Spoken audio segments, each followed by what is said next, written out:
उद्धव ठाकरे ने आज दोपहर 1 बजे मातोश्री में शिवसेना के प्रवक्ताओं के साथ एक बैठक बुलाई। बताया जा रहा है कि मुख्य प्रवक्ता संजय राउत की गिरफ्तारी के बाद पार्टी की भूमिका मीडिया में कैसे रखना है, इस पर बैठक में चर्चा की गई है। बता दें कि प्रवर्तन निदेशालय ने मुंबई की पात्रा चाल घोटाले मामले में 31 जुलाई को शिवसेना सांसद संजय राउत को गिरफ्तार कर लिया। ईडी अधिकारियों ने दावा किया कि संजय राउत को धन शोधन रोकथाम कानून के तहत हिरासत में लिया गया था, क्योंकि वो जांच में सहयोग नहीं करते हैं। बता दें कि संजय राउत की गिरफ्तारी के बाद शिवसेना के प्रमुख उद्धव ठाकरे उनके परिवार के सदस्यों से मुलाकात भी किए थे। उद्धव ठाकरे उपनगरी भांडुप स्थित राउत के आवास पहुंचे। संजय राउत को उद्धव ठाकरे का काफी करीबी माना जाता है। बता दें कि शिवसेना सांसद संजय राउत इस वक्त ईडी की कस्टडी में है। 1034 करोड़ के पात्रा चौल घोटाले मामले में संजय राउत को 3 दिनों की ईडी कस्टडी में भेजा गया। संजय राउत 4 अगस्त तक ईडी की कस्टडी में रहेंगे।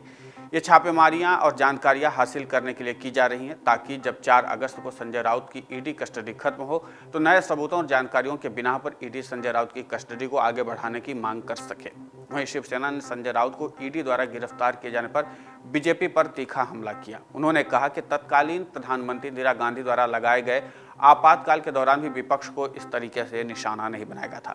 पार्टी के मुखपत्र सामना के संपादकीय में शिवसेना ने कहा कि अगर विपक्ष के साथ सम्मानपूर्वक आचरण नहीं किया जाता है तो लोकतंत्र और देश नष्ट हो जाता है। शिवसेना ने कहा कि राज्यसभा सांसद और सामना के कार्यकारी संपादक संजय राउत को राजनीतिक प्रतिशोध के चलते गिरफ्तार किया गया था और पात्रा चौल मामले में उन्हें फंसाने के लिए कई झूठे सबूत पेश किए गए थे।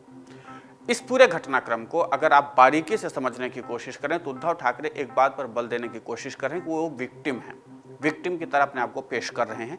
और इस पूरे विक्टिमाइज तरीके का मतलब एक होता है कि जनता उनके साथ भावुकता के साथ जुड़ती है।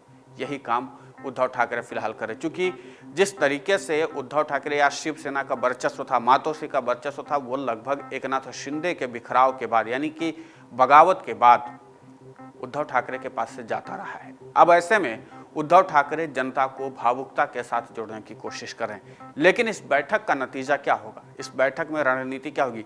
क्योंकि यहाँ से जो उद्धव ठाकरे हैं वो मीडिया में कमजोर पड़ जाएंगे। संजय राउत एक ऐसा व्यक्ति थे या ऐसे सांसद थे या ऐसे नेता थे जो शिवसेना को रोज सैकड़ों न्यूज चैनल्स को बाकायदा हेडलाइन दिया करते थे। हेडलाइंस का मतलब यह था कि संजय राउत के बयान हमेशा सुर्खियों में रहते थे और सुर्खियों में रहने का नतीजा यह था कि वो इस तरीके से बेबाकी से शिवसेना का पक्ष रखते थे।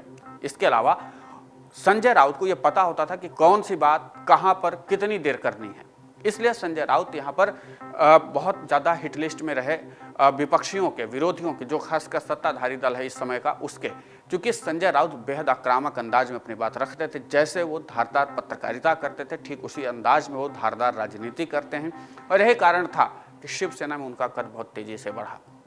इसके अलावा संजय राउत को अगर आप जानिए और समझने की कोशिश करिए तो अगर संजय राउत ईडी की कस्टडी में जाते हैं या इस मामले में वो जेल में चले जाते हैं तो फिर शिवसेना मीडिया में यानी जो पत्रकारों के सामने सवाल जवाब होते हैं उसके जवाब देने में भी कमजोर पड़ जाएगी। इसीलिए अब उद्धव ठाकरे संजय राउत का विकल्प तलाश रहे हैं जो बेहद बेबाकी से, जो बेहद मजबूती के साथ पार्टी का पक्ष रख सके और यही चीज उद्धव ठाकरे को सबसे ज्यादा कमजोर कर रही है। इस पूरी बैठक का नतीजा यही था प्रवक्ताओं के जरिए कि उद्धव ठाकरे एक्सप्लेन कर सकें कि इस समय संजय राउत की गिरफ्तारी यानी कि ईडी हिरासत में या कस्टडी में होने के बाद हमें मीडिया के सामने किस तरीके से बात रखनी है। क्योंकि संजय राउत जिस तरीके से पक्ष रखते थे, अगर उस पर कोई सवाल जवाब पत्रकार करते थे तो उनका बेबाकी से जवाब दे लेते थे।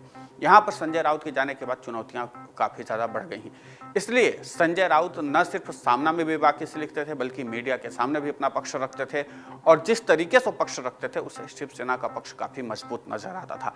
अब संजय राउत की ईडी कस्टडी में जाने के बाद से उद्धव ठाकरे के लिए चुनौती ये है कि अपना पक्ष कैसे और किस प्रवक्ता से रखवाएं। इसीलिए मीटिंग बुलाई गई थी। इस मीटिंग का नतीजा क्या होता है, आगे शिवसेना किस स्थिति पर पहुंचती है, क्योंकि जिस तरीके से पहले पार्टी के विधायक गए, फिर सांसद चले गए, फिर अब संजय राउत चले गए, तो एक के बाद एक बड़े झटके उद्धव ठाकरे को लग रहे हैं। इस झटके को डैमेज कंट्रोल करने के लिए उद्धव ठाकरे अगला क्या कदम उठाते हैं, ये देखना दिलचस्प होगा। डाउनलोड करें अमर उजाला ऐप और पाएं खबरें लगातार। अगर आप ये वीडियो YouTube पर देख रहे हैं तो हमारे चैनल को सब्सक्राइब करें और बेल आइकन को दबाना ना भूलें। अगर आप Facebook पर ये वीडियो देख रहे हैं तो हमारे पेज को लाइक करें।